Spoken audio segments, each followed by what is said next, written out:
Hi guys, today I would like to show you how to turn on and turn off the home button in iPhone. So now let's start.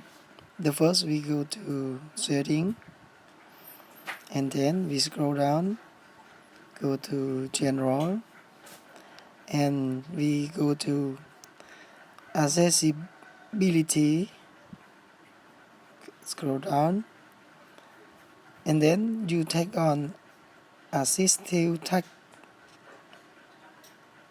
Okay, you turn off and then if you want to enable it again, you can use easier. We turn on the assistive tag only. Okay, now you can see the home button in on screen. Okay, go back, go back. Okay, we can use that by the home button. It's easy for using. Then we use in on the phone. Okay, thank you so much for watching this video. Thank you.